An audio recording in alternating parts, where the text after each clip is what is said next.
passed out, trapped here in my room. No trace left here of you. Cold gone, another person or two. Seems like I'm the only one home. Aligned with the sun, shadows on everyone. No reason to run, hide out inside. Just stay at home, so lost and alone. Be here, unknown, don't tell a soul. Bad taste, can't seem to get it out. Blank space where you shut my mouth. Filled yours with love to spit it out. I thought we wanted the same thing. Trust me, it's alright. Goodbye, now let me try to sleep. I don't care to say goodnight. It would be a lie, another fleeting dream. Trust me, it's alright. Goodbye, you never meant anything. You mean nothing to me. Just stay at home, so lost and alone. Be here, unknown, don't tell a soul. Been so down since you left, can't get out of this hole. Stay safe at home, so lost and alone.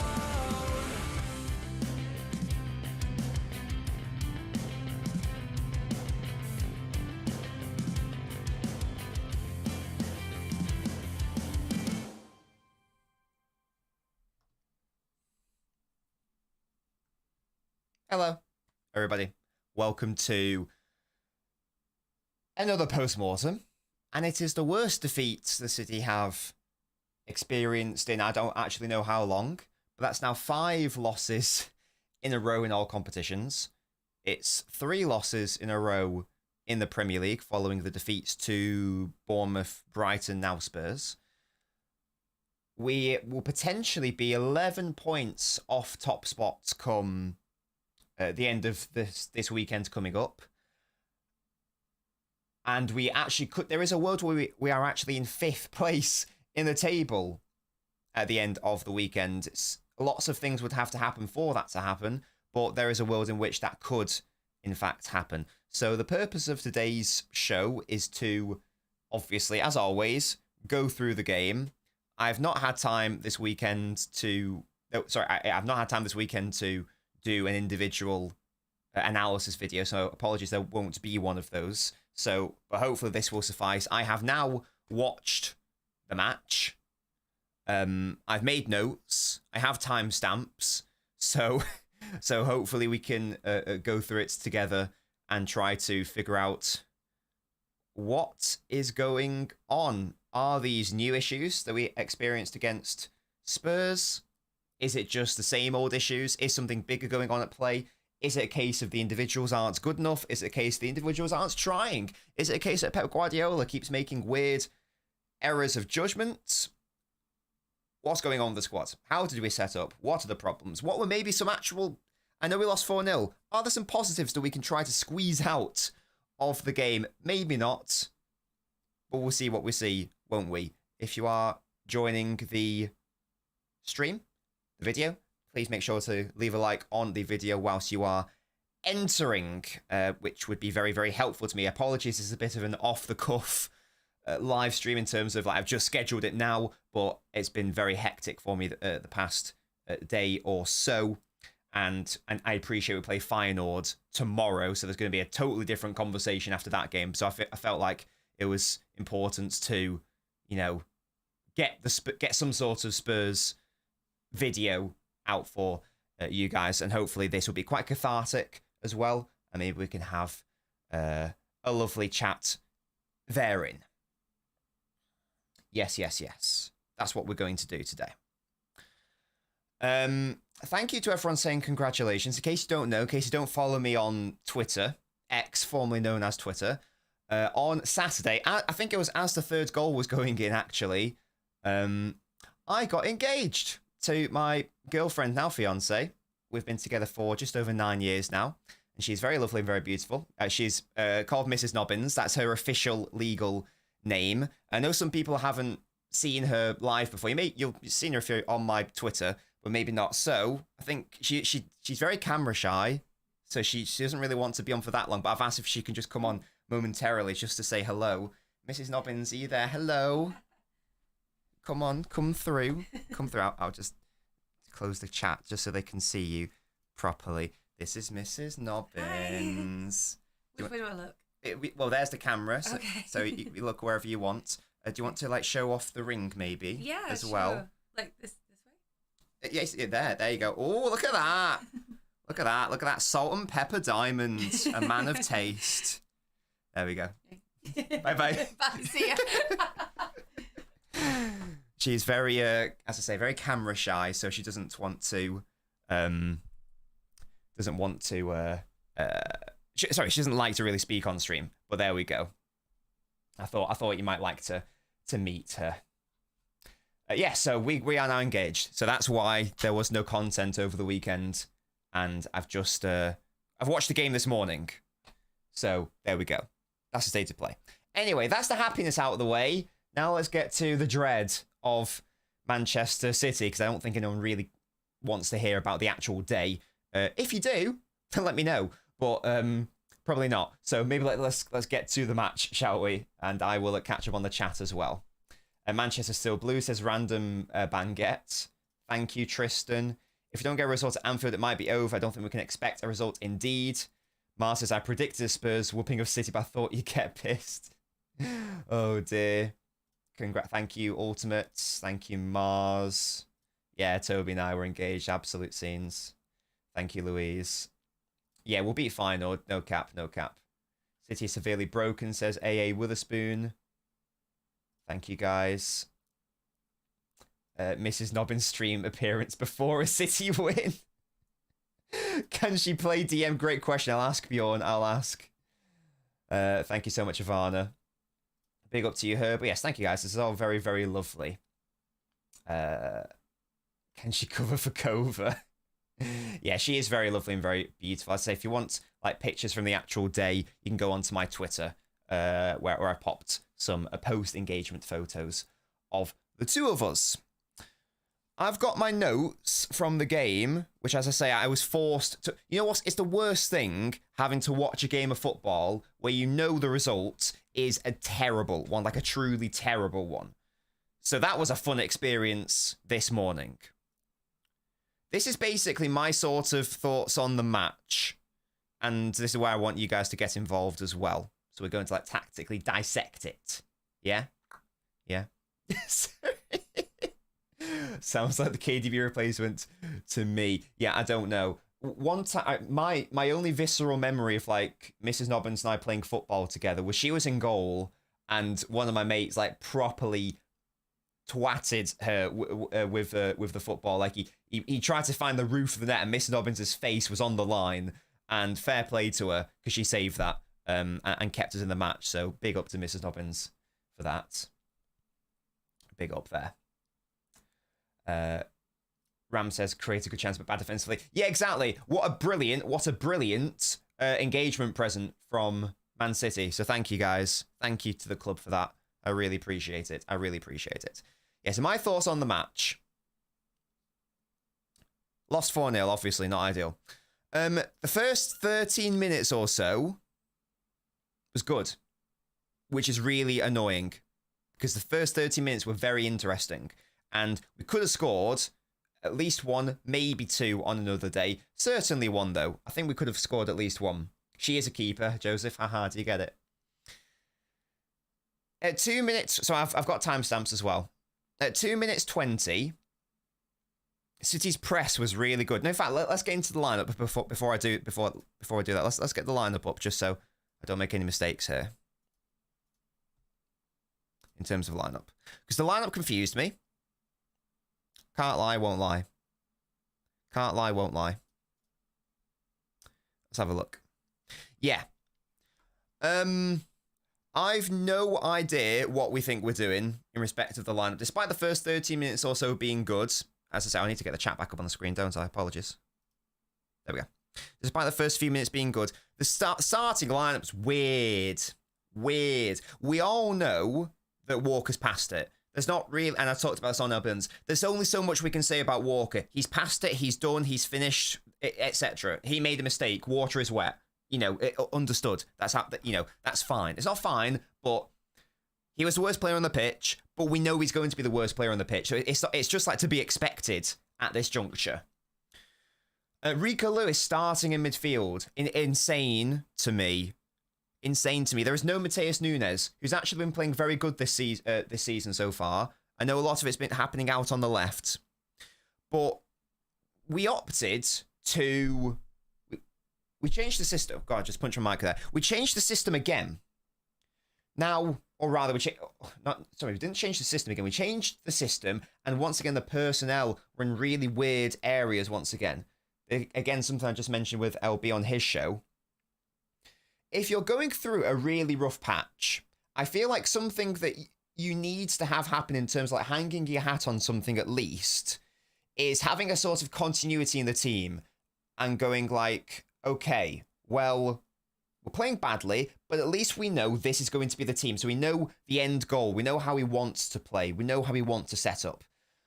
City, I feel like, maybe not in terms of use of players, because I feel like we've used either the fewest or second fewest players in the league, but certainly in terms of how we are placing those players on the pitch and positioning them is confusing me, to be honest. Now, I couldn't believe it when I first saw it in that first half. Someone tell me in the chat, just to make sure I'm not going insane, who played at right wing in that first half? Someone tell me, off ball, who played at right wing? I couldn't believe it when I saw it, so I just want to make sure that the chat also saw it and I'm not going insane. Lads and lasses, who was out at right wing in that first half off ball? I'm not talking on ball, off ball. Who was it in that 4-4-2? Tell me, just to make sure I'm not going insane. DJ, it wasn't me, I'm afraid. But thank you for thinking it was me out at right wing.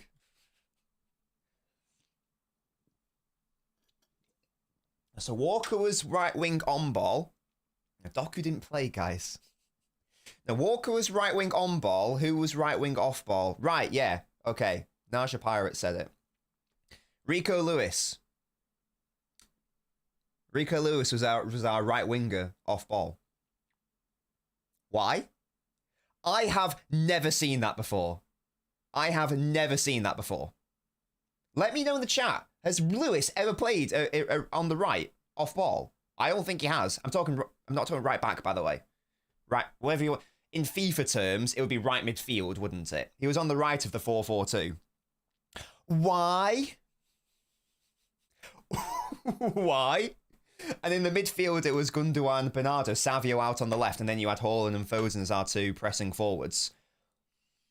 Now, we've established that Walker at right back is a liability. So what have we done to mitigate the problem there? We have played a winger who we know, or rather we're playing someone out on the wing who we know isn't particularly good from a transitional perspective, from a pace perspective. And it's not his fault.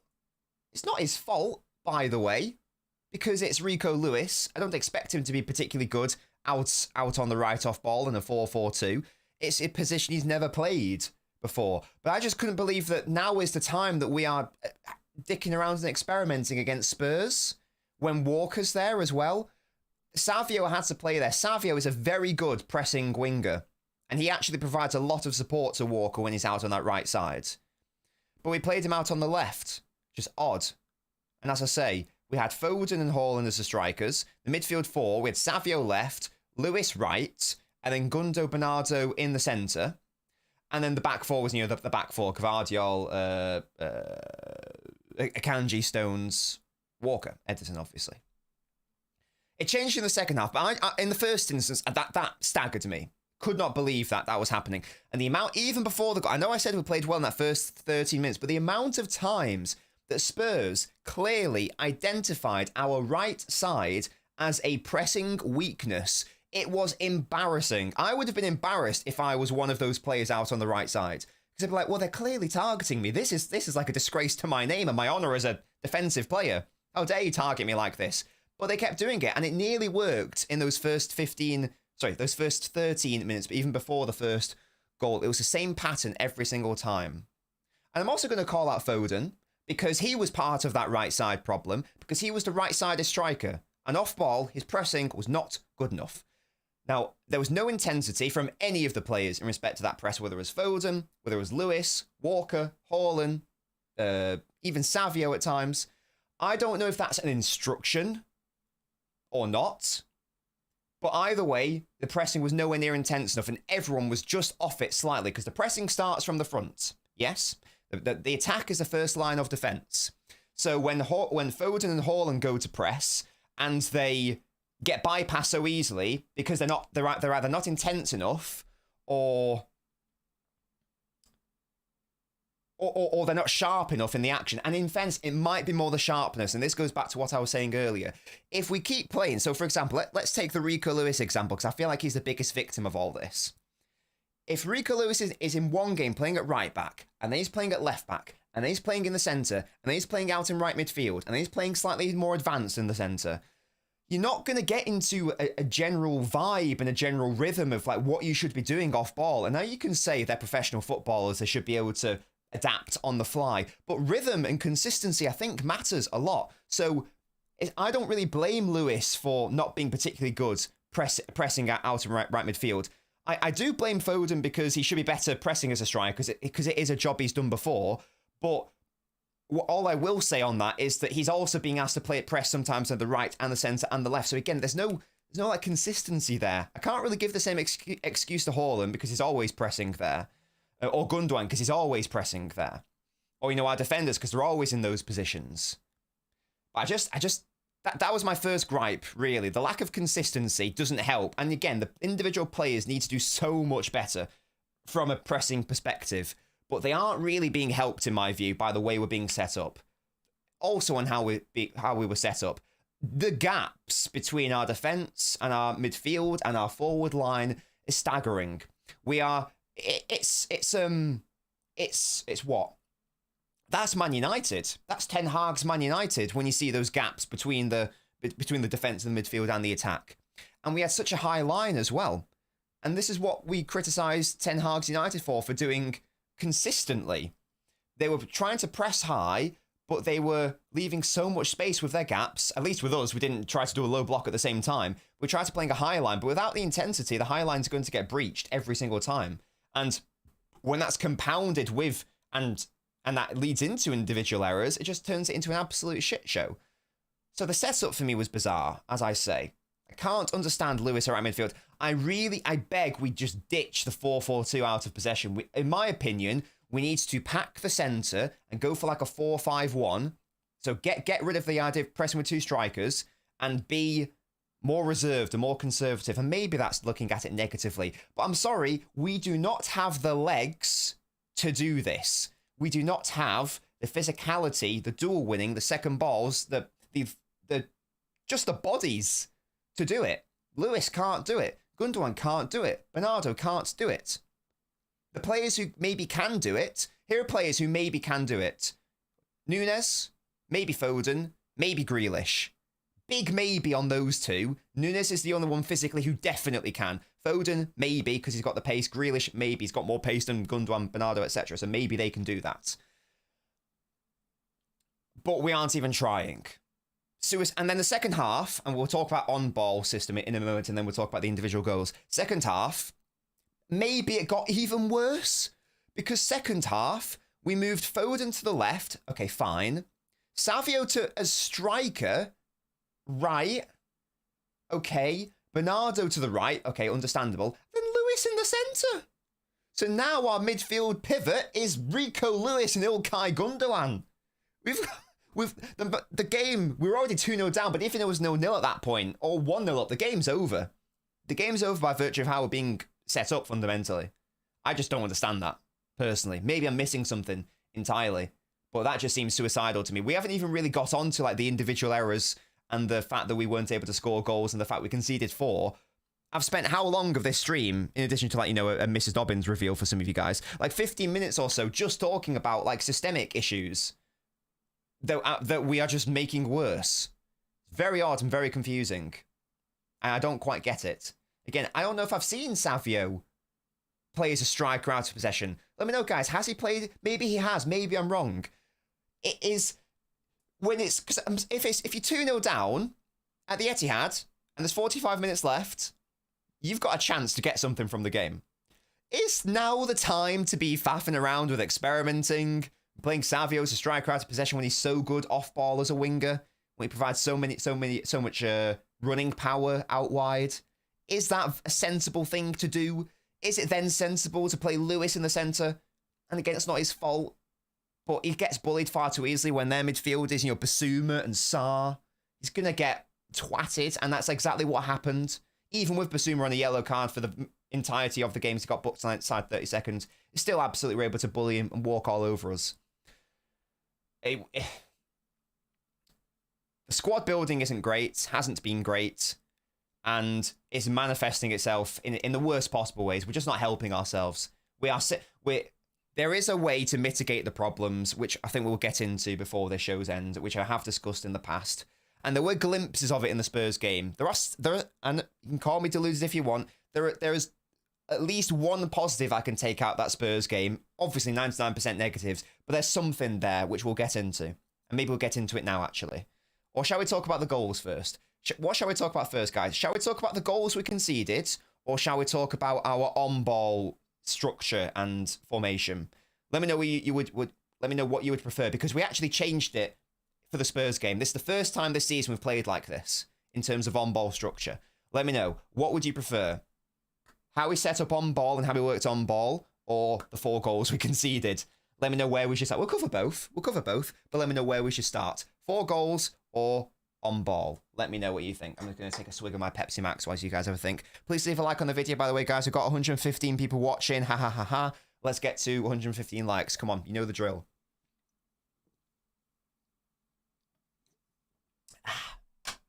Excuse me. You guys want to start with the positives? Okay. Okay, we'll do that. We'll talk about on-ball structure, and then we'll talk about the goals, shall we?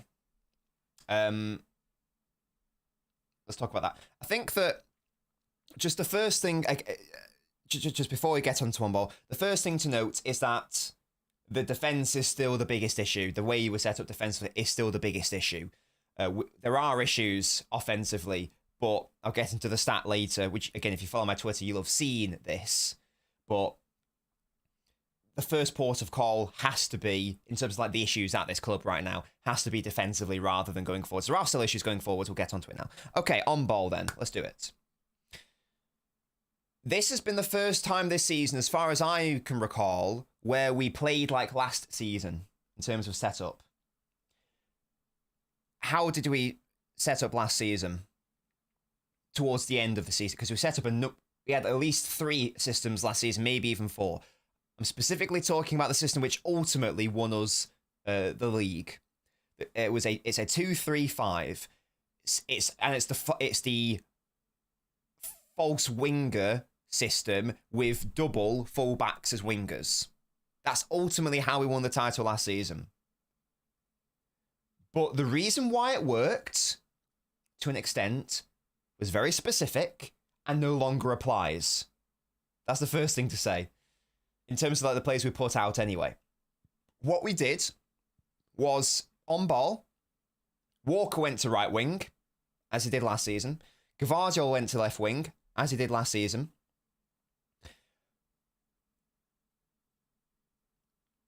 Stones and Akanji, they started, didn't they? Stones and Akanji were the back 2. And the midfield 3 ahead of them was Gundogan as the main defensive midfielder, obviously. And then Rico Lewis, who just started nominally in mid... Well, no, he started from the right, didn't he? He drifted to the centre. And then we had... Who was our other midfielder in the 3? Bernardo. Did we start... Someone was pushing forward at the start. That changed because he got injured. No, I think for first half... I'll watch it again to confirm, but I'm very convinced first half that's definitely what we did. Because Savio was playing not at left wing, he was playing more centrally because Gvardiol was pushing out to the left. And maybe sometimes Stones marauded forwards, but that's something he does. But in the main, it was Bernardo, Gundo, Lewis in the 3.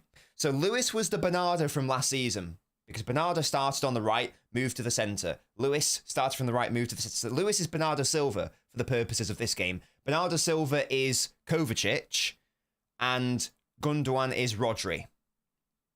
Now, immediately, that should tell all those substitutions should tell you that this ain't ever going to work because Bernardo ain't Kova and Gundo ain't Rodri and Lewis ain't Bernardo. So it's not going to work at all. As it was, it didn't. The only reason it half worked last season was because we had Rodri there, just won the Ballon d'Or, so we know how he's quite good at the football, and he had Kovacic as a stabilising presence, and also Bernardo as a stabilising presence. That gave us a solid defensive five to work with. And then the front five, the forward five, could do absolute bits. And that's why we won the league. Because Foden did bits, and De Bruyne did bits, and Gvardiol did bits, and Haaland did bits in those last 10 games of the season. Because there was a stable foundation of that 2-3 shape. Having a midfield three of Bernardo, Gundogan, Lewis in big 2024 ain't stable. So the starting point is wrong, in my opinion. It's wrong. It's never going to work. The positive, though, is that I prefer this system. And the other positive is Gvardiol. We'll get into the goals. Gvardiol wasn't particularly good defensively. However, seriously, Gvardiol was one of our best players against Spurs. Now, you might say that's not saying much because everyone was shit. And I agree. But in terms of going forwards, this is something that I advocated for in my Our Man City Broken 18-minute video, which you better all have watched. What I want is I also want the false winger system, less Walker. So ditch Walker from the right wing because he can't do it. He can't do anything. He can't attack. He can't defend. He can't mark. He can't lead. He can't run, as it seems. He can't see, as it seems. He can't see danger. Obviously, drop him. Get a proper right winger there and do the false winger over on the left. So I would have Foden out at left wing, off ball, Gvardiol pushing up, because Gvardiol on ball was very good, in fairness. My biggest critique of him last season in those left winger areas was the crossing wasn't quite there. He created a lot against Spurs. He was very unfortunate to not have at least one assist. So the creative work is there, and that's absolutely fine and lovely. So that's a positive that I am taking out of that game. That can work, I think. And let's get into the first 13 minutes now. As I said, I've got timestamps. So 2 minutes 20, City's press was actually really good. Win the ball back. You won't hear me say that throughout basically the rest of this. Foden gets the ball, breaks the lines for a Bernardo cross, and Haaland has a header at the back post. That was like the first signs that this can work. Okay, nice. In 3 minutes 50, City bait Spurs' press. They overload to isolate down the... Oh, this is my favourite move, actually, at 3 minutes 50. Again, downhill from here, I'm afraid. City bait Spurs' press. They overload to isolate down the right to the left. It's really good work by, I think Walker. Again, good ball in fairness. Walker plays in Foden, who does a lovely turn, beats the press, plays in Gvardiol, and then he's got Savio and Haaland as his runners. Finds Haaland. Haaland needs to score. But looks like City are lining up in a 4-4-2 off ball with Lewis around midfield. On ball, it's back to the system which ultimately won the title last season, last few games. Yes, that's past Nobbins speaking. Spurs, and then here, Spurs keep targeting our right side. 10:45, this is the last positive. 10 minutes 45, Savio spins his defender, finds Haaland, who maybe could score, but it is a very good save. Thereafter, it is poor. What other chances do we create? At 15 minutes 10, Foden's first touch needs to be better for the shot. Yes. Yeah, because Foden has shot just over. I don't think that's being harsh. I think his first touch needs to be better. It's a shame. At minute 29, Savio's great chance to counter-attack. He just bottles the pass. At minute 30. And this is the other slight positive. Again, you can call it copium if you want. We'll talk about all the massive negatives as well, obviously. The slight positive, again, at minute 30, Foden and Gvardiol's link up is really nice. Savio mistimes the run. He gets a good header at goal, but he's offside anyway, but that was a really nice chance. I don't know why Savio was shooting at minute 42. Minute 42, 50. Foden could do better with the overheads. Maybe it's being harsh, but I think he should do better. And then the last positive I've got in terms of going forwards, at 68-26, great cross by Gvardiol. Haaland must do better. So there are a couple of good positives with Gvardiol in that respect. You can maybe that's clutching at straws. But overall, we actually created some okay chances to score. We should have scored them. Haaland, he's just going through a run. He's going through a drought now, clearly. On another day, he scores at least 2, maybe even 3. There were so many good chances. The one for me was the one in the 4th minute, where Gvardiol, where Foden plays in Gvardiol, and then Gvardiol plays in Haaland. And he's just got to score. He's just got to score. I think he's also, Haaland's got to start trusting his right foot a bit more. He's not got a bad right foot at all, but every single time he's so desperate. He's so desperate to move it onto his left. He just needs to trust the right. But they were our best chances, to be honest. We created we created quite a lot for Haaland, I think, and he didn't score. And then you look at other players. Well, when Haaland's not scoring, can other players step up and score? And yeah, they probably should. But I think the first protocol offensively for me is, can you get your best finisher in the best positions? And in fairness, we did that quite a lot in that first half in particular. Even at times in the second half. Yeah, De Bruyne came on, but I know that the De Bruyne cameo is being hyped up, and that's lovely. I don't know why I didn't start. I guess all I would say on that is that I agree, obviously, De Bruyne's our best player. Of course, we're going to look better when he's on the pitch. We were 3-0 down at that point. So I don't know how, as an actual sample, I don't know how valuable that is, to be honest, because the game's done. So, I'm not saying Spurs gave up, but all I am saying is that do we really think that they'd be as easy to break through if they were 1-0 up or 0-0 rather than 3-0 up? I don't know. So that's the on-ball situation. There are signs that there is, the old adage of don't throw the baby out with the bathwater. For me, I know we lost 4-0, but there are some from an on-ball structure. For me, that's moving in the right direction in a sense. Gvardiol at left wing, that works. Good. We know how good he is going forwards. Makes sense to just start him there with the ball. So go back to a 2-3 or a 3-2 build. Nice. That's good. Get lots of chances to Haaland. We did that, in fairness. We must not have Walker out at right wing. That can't be a thing. That cannot happen. Some positives I'm trying to pick out. It's obviously mainly negatives. And yeah, sorry, don't worry. We'll get into how good Spurs were when we talk about the 4 goals we conceded. Don't you worry about that. I think that's basically all I had to say about the on-ball work. Just anything else. Again, it's a shame because I think that Haaland should have scored before that first goal went in. Then you can say maybe it's a different game at that point. But ultimately, as I'm sure we all hopefully know by now, I've been banging this drum since I don't know how long. Hopefully we can all agree, and this is where I think we need to get into the goals now. The biggest issue is defensively.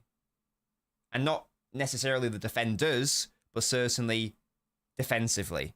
And now, before we move on to the goals, I'm just going to catch up on the chat, so get your thoughts in right now. Guys, is there anything that I missed in terms of on-ball work? Let me know. Let me know. So what would I have done? Maybe I'll talk about what I would have done, just as you guys are getting your comments in terms of on-ball situation. Well, I would have started Kevin, first of all. I would have started Kevin. I would have played Akanji at right back. I would have started Ake. So my back four would be Gvardiol, Ake, Stones, Akanji. If Stones isn't fit, then I'd play JSP instead. Anything to not play Kyle, basically. Lewis has to be dropped. It's not his fault, but the squad isn't in the right circumstance to start Rico Lewis. We at least need Rodri there, so I'm sorry, but Lewis needs to be dropped in that sense. It's not his fault. It's not because of his performance. It's just because of his physical profile. It just doesn't help us right now. Bernardo's got to get dropped.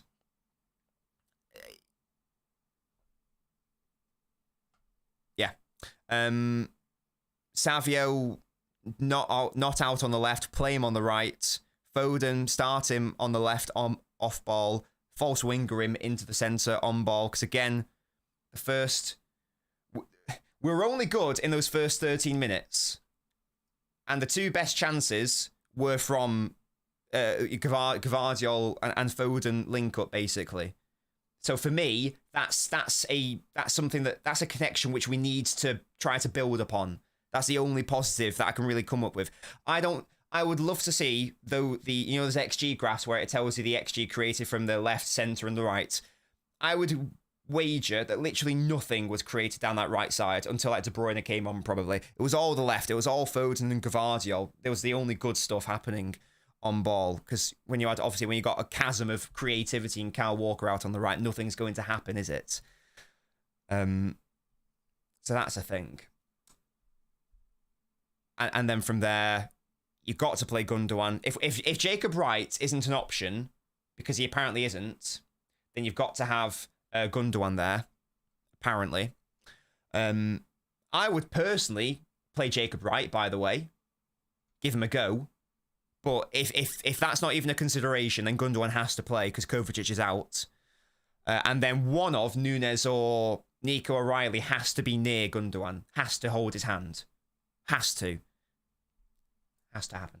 Let's catch up on the old chat now. Shout out to all my beautiful members, by the way, because we've got Herbal, Sebastian, and some others. So shout out to you. Hopefully you're enjoying your perks, including your beautiful golden name badge. I've got a very fun widget in the works. It's nearly done, and it's going to basically shout out all my beautiful supporters. So thank you to everyone who does help this channel, because this is my job. Thank you for helping me. Yeah, heartfelt moment for a second. I wanted to propose to Mrs. Nobbins years ago, but I didn't feel financially secure or to do it. So genuinely, thank you very much to everyone who does support me, because you made me feel confident enough to do that. So thank you very much. Harry says, O'Reilly, right, McAtee needs to come in. The O'Reilly and Wright arguments I can see, but McAtee, he's not really going to solve our midfield issues, to be honest.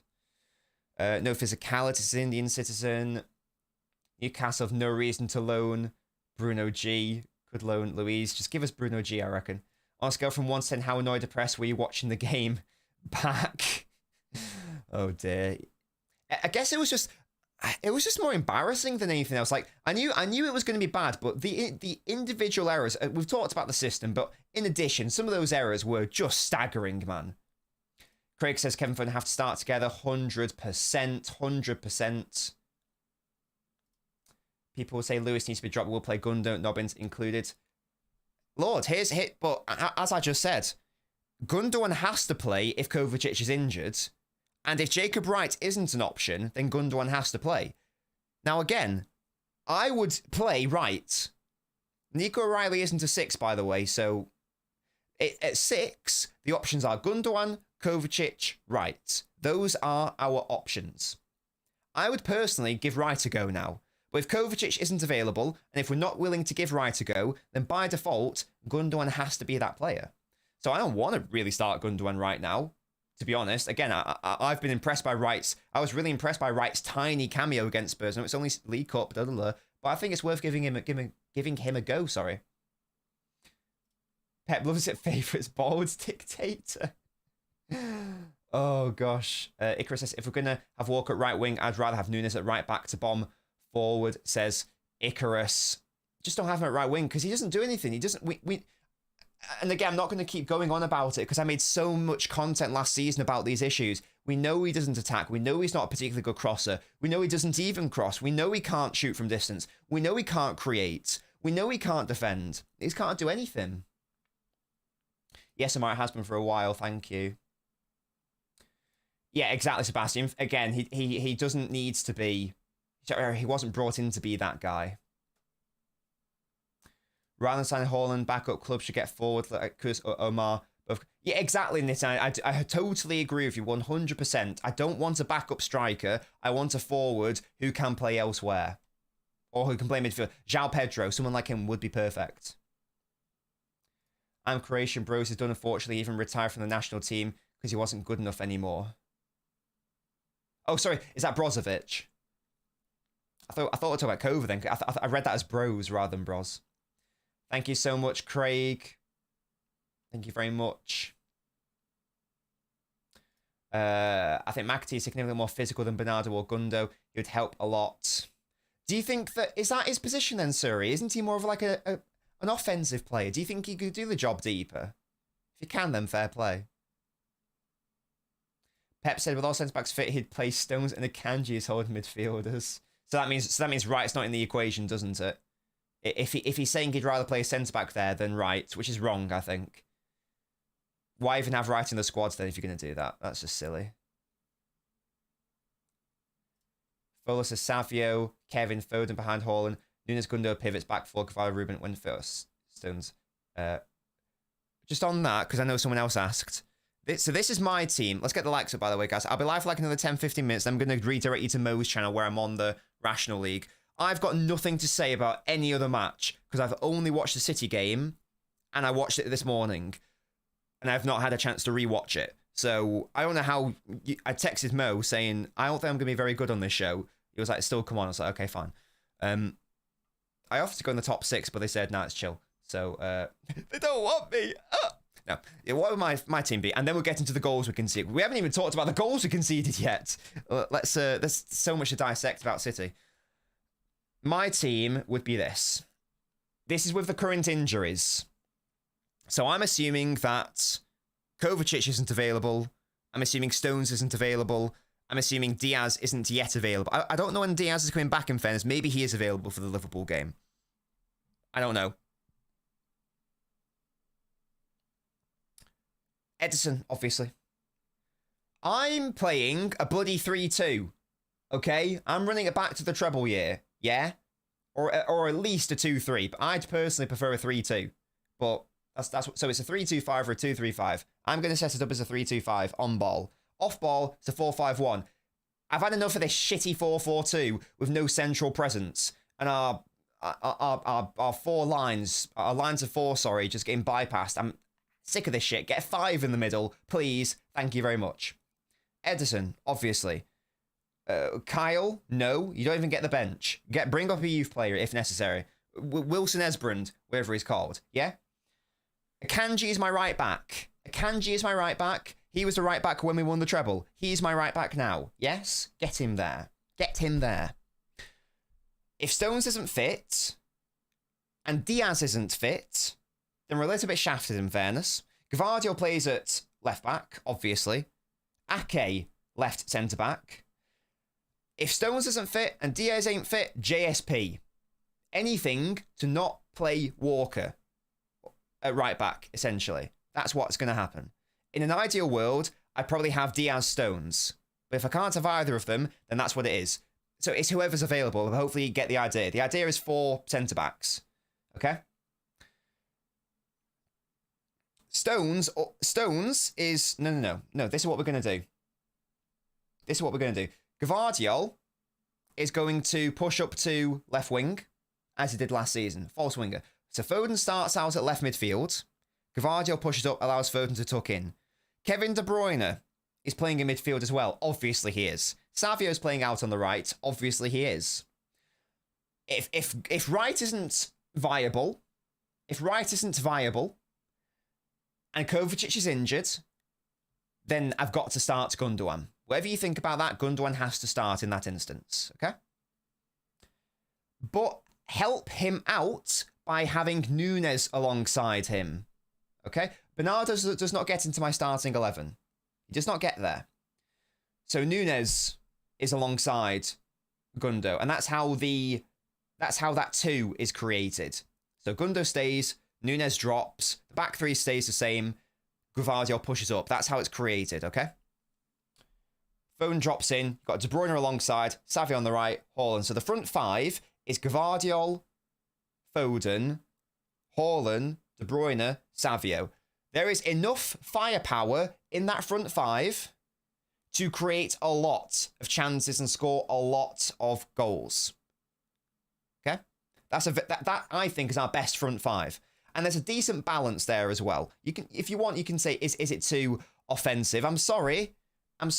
Our defense is so bad now anyway that it's irrelevant in respect of our defense. We need to score. We need to stop trying to enable this idea that we can control our way out of our defensive woes, because we can't. So that would be my front five. Gvardiol on the left, Savio on the right, obviously Haaland as a striker, Foden, Kevin as the two midfielders. Again, that left side in particular, that was the league winning thing last season. The only difference there compared to last season is that we've replaced Walker with Savio. Apart from that, that front five is the front five that won the league last season. And it's better, because Savio is better than Walker. So that's a better team, in my opinion. You've got a more stable midfield, because, again, we've got to have Gundogan here. Nunes can at least be some legs to help out. And then you've got a solid back three in, hopefully, a Kanji, Diaz, Ake. Or maybe a Kanji, Diaz, Stones. Or a combination therein. That would be my team. That would be what I would do. And that works. It's a far better system, in my view. It's far better going forwards. It's far better from a rest defense perspective. And then off ball, 4-5-1. So you don't have to worry about just isolating one midfielder alongside Gundogan. Have it so that the midfield three is Gundogan, Nunes, and throw in De Bruyne into that midfield. Can he run around a lot like he did 4 years ago? No. But at least there's a body there to do something rather than as a striker where, as we've established, we're not very good at pressing out for 4-4-2. That's what I would do. Let me know your thoughts on that team, guys. Anything you would change there, let me know. But that works, in my view. Let's now move on to the goals we conceded. And this is where we will, again, if you're a Spurs fan watching, I mean, you're not. But Spurs, of course, deserve the win. I will say I don't think they deserve to win 4-0. I think 4-0 was a bit harsh to City, but they obviously did deserve to win. So shout out there to Spurs. They were very, very clinical. And yes, City were terrible and we were set up poorly and our pressing wasn't good enough, but you still got to be able to exploit that. Shadow says bench Bernardo. Oh, well, yes, Shadow, because he's not doing anything right now. We know that he's not really going to be that much of a goal scorer. We know he's not going to be that much of a creator. In the system that I've just said then, the player needs to play out at left midfield. Tell me when Bernardo's played there. Answer, never, off ball. So, yeah, of course. Bernardo needs to get dropped. He just does. He's, realistically, he's not going to be able to offer us anything. So, 100% he needs to get dropped. That's what I would do there. Yes, anyway, back to Spurs. Yes, you've got to be able to exploit the issues. So, shout out to Spurs for that. They obviously deserve the win. Let's talk about the goals now. First goal, Gvardiol. It's weird from Gvardiol. I don't know why he doesn't just deal with it. I don't know. He's trying to be too clever and too cute. And it is an error by Gvardiol. Yes, it is. But goals tend to be more than just one individual making an error. We talked about the systemic issue, which was the gaps in terms of our lines, and also just the lack of intensity in the press. That doesn't help, and that's a systemic issue, which leads into the individual error. Gvardiol should still clear it. Go and look at Ilkay Gundogan, who I love, adore. My opinion, top tier legend. He's in that same tier as Aguero, Company, David Silva, Colin Bell, etc., etc. He points to Maddison as if to say, you pick him up. As if to say, I can't pick him up. Because he watches him run past him. Gundogan's got the lead on him. Maddison accelerates, and as soon as Maddison decides to start running, that's game over. And Gundogan knows he's never going to catch up to him. And that is a fundamental issue. If Gundogan had some support in that midfield, from like a Mateus Nunes, for example, then Nunes can do that running for him. But the issue is that Gundogan just totally leaves his man, points. I don't know who he's pointing to say pick him up because there's no other midfielder near him. And then Maddison just has a free header. It's a lovely cross, obviously. So Gvardiol makes an error, yes. But then Gundogan, I don't know what you're doing. That's poor. And maybe it's not his fault because, again, he doesn't have the legs to do it. I'm sure he would have wanted to run and catch up, but he's being asked to do a job he can't do. And that's a shame, to be honest with you. So that was the first goal. Vance says, I mentioned in the past how Pep changed the way Gvardiol defends. He was more aggressive previously. Not as in nasty fouls. It's weird. So maybe he wants him to take more risks, maybe. Maybe. I don't know. Yeah, well, the pointing isn't good enough, is it? Because he needs to be able to get there. Because never going to track that run to the 6-yard box. Has to be Walker. Should be getting back in there, says the EJ. I don't know. I think that in terms of like players crashing the box, you need your midfielders to also pick them up. If that's Rodri, he's picking up Maddison there, in my view, and that's not fair to compare Gundogan to Rodri. But you see the issue at play. A very good or competent defensive midfielder, and who's able to do it, either picks him up or fouls him off ball, or does something nasty and gets ahead of him in a way. Gundogan couldn't do it. Second goal. What was the second goal? I made a note of it. Here are my notes. Here are my notes from the first goal we conceded. 13 minutes. Gvardiol, mental error. High line, yes, but come on, man. Gundo just leaves his man and points. Our midfield can't pick up runners. Those are my notes on that first goal. Oh, here we go. 19 minutes. Here are my notes. Gvardiol and Walker. What we doing, lads? Yeah, so Gvardiol plays... That's the one when Gvardiol passes it to no one, doesn't he? He passes it to no one. Again, don't know what he's doing. You can say it's a good press by Spurs to force the issue. But I don't know what Gvardiol thinks he's playing at there. Once again, it stems from Gvardiol. But then there is another error which happens later in that same phase. Because I've no idea what Kyle Walker thinks he is doing in terms of just not picking up his man. It is maddening. It is insanity. He can clearly see the danger presented in front of him, but he just doesn't do anything about it. It's bizarre. Okay, it's a bad pass by Gvardiol, of course, and he's probably maybe more at fault. I would still expect one of my defenders to be in the correct position. Go back and watch that goal and look at Walker's positioning or lack thereof. The lack of awareness that, oh wow, there's danger in front of me. I need to get back and defend. It's really weird by both our fullbacks, ultimately. Of course, it's weird by Gvardiol giving away the ball. And it's really weird by Walker to not... Because he can see the danger. It's not like he doesn't realise it. He's not even got that as an excuse. He can see it. Doesn't address it. Doesn't do anything about it. It's very odd. Very odd. I don't think it's about caring, Fowler. I just think it's about like the brain getting switched off. And then from there... Well, no, the game's over when the third goal goes in, isn't it? Because even after that second goal, yeah, decent chance for Holland created by Gvardiol. In minute 26:40, I've written here, entire right side gets fucked and easy to play out of.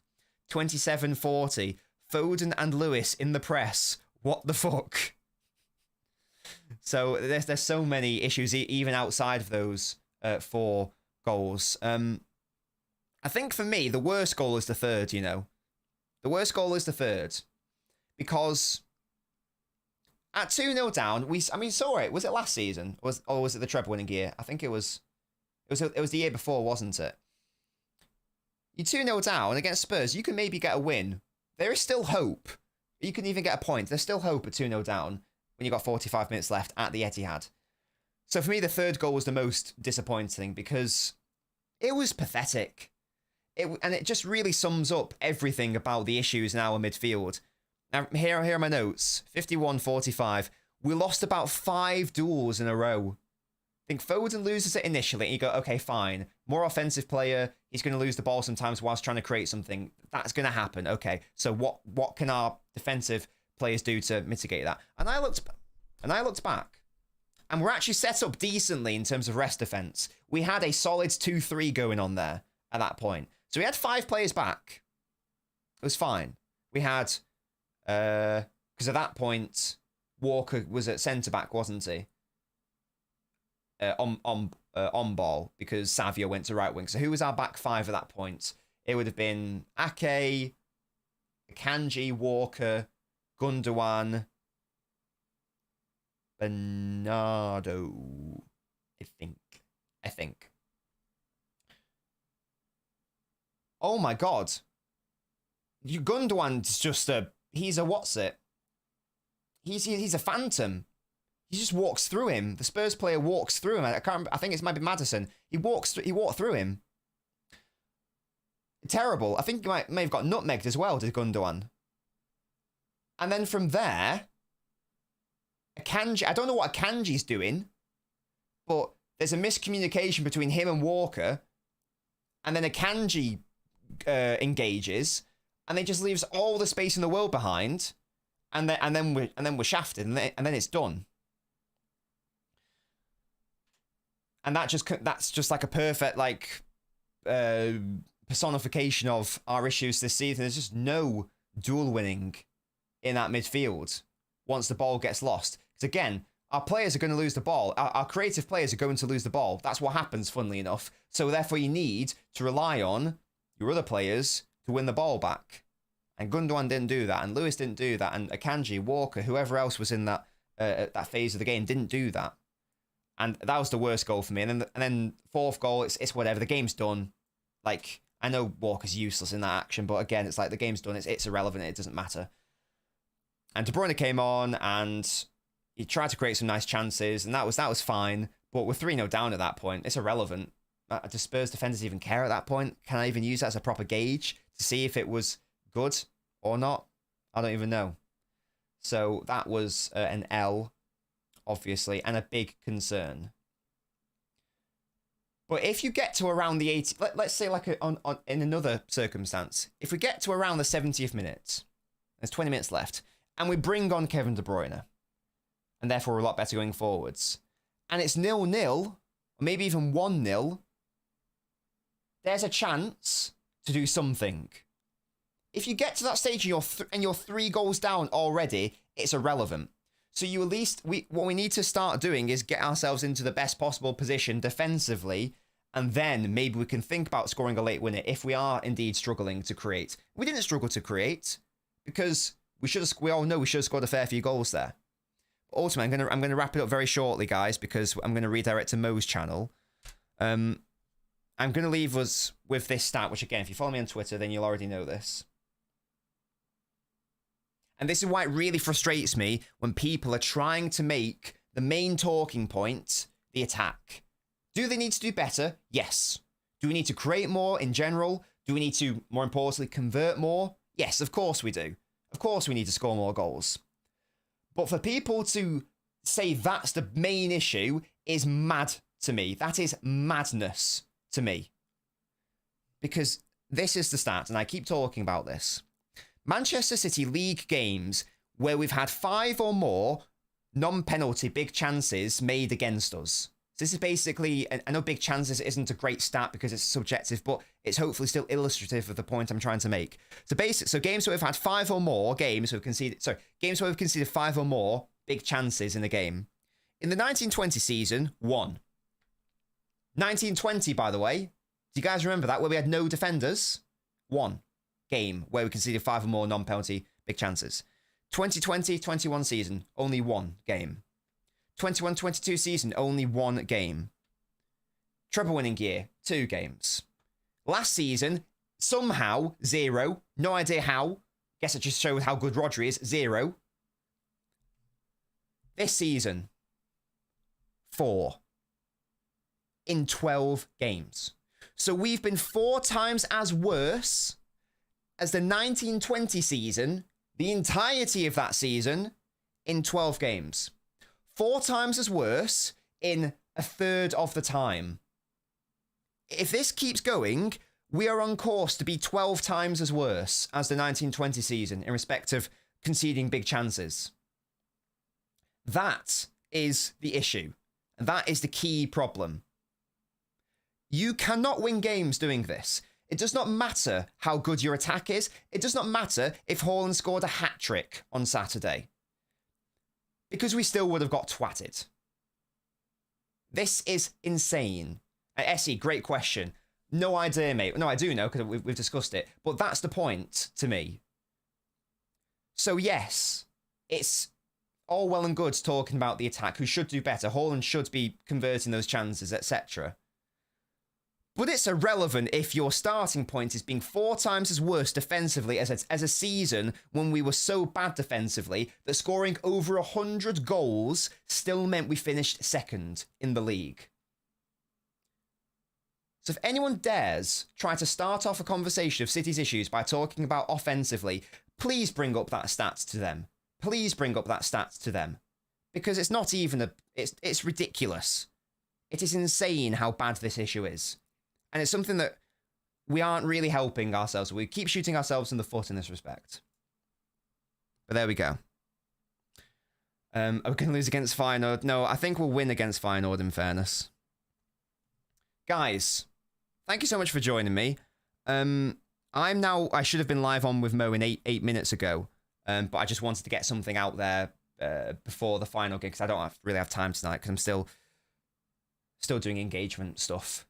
I got engaged. It's very cute and very lovely. I will say that I guess it's a good thing I got engaged because that moment has sort of like made all of this insignificant, obviously, because this is literally just work. But you get me. Yeah. Yeah.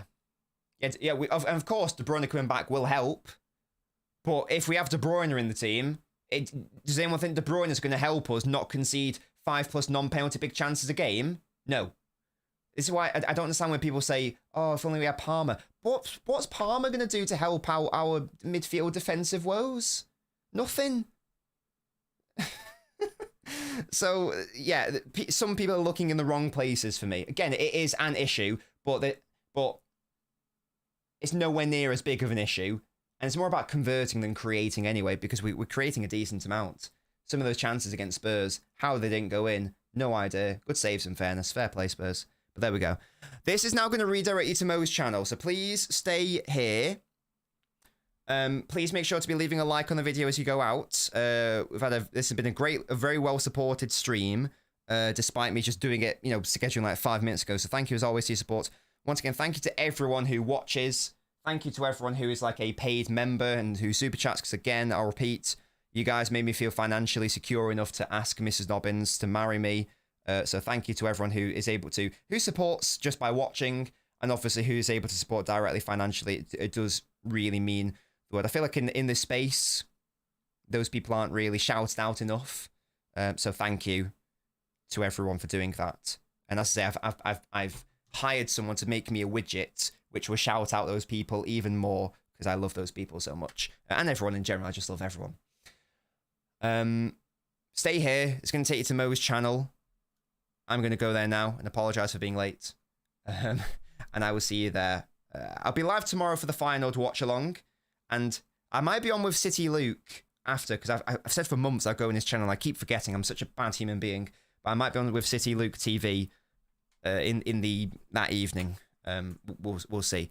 Haven't locked it in yet, but we'll see. Have a lovely evening. Have a lovely rest of your day.